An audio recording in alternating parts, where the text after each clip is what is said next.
حضرت عباس علیہ السلام کی شہادت کا واقعہ کربلا کی تاریخ کا ایک نہایت ہی دردناک اور ایمان افروز باب ہے۔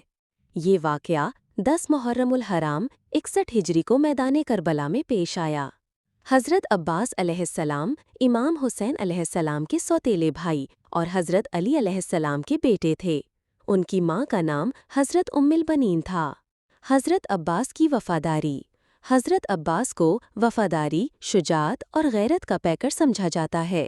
آپ کو باب الحوائج اور علمدار حسین جیسے القابات سے یاد کیا جاتا ہے۔ امام حسین کے لیے ان کی محبت اور وفاداری بے مثال تھی۔ پانی لانے کا مشن۔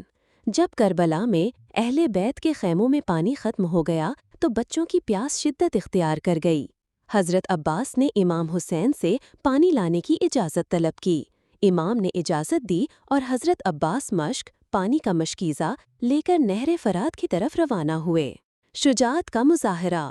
حضرت عباس نے نہر کے راستے میں یزیدی لشکر کے کئی سپاہیوں کو شجاعت سے مات دی اور فرات تک پہنچنے میں کامیاب ہو گئے۔ جب پانی ہاتھ میں آیا تو آپ نے شدید پیاس کے باوجود پانی نہیں پیا کیونکہ امام حسین اور بچوں کی پیاس یاد آ گئی۔ واپسی اور شہادت۔ حضرت عباس نے مشکیزہ بھر کر واپس آنا شروع کیا۔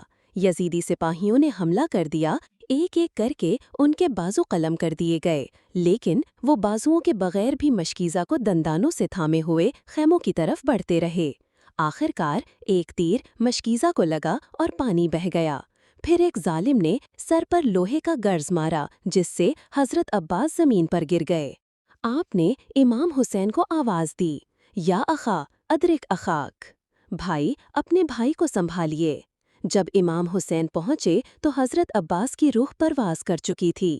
امام حسین نے فرمایا، الآن انکسر ظہری، اب میری کمر ٹوٹ گئی۔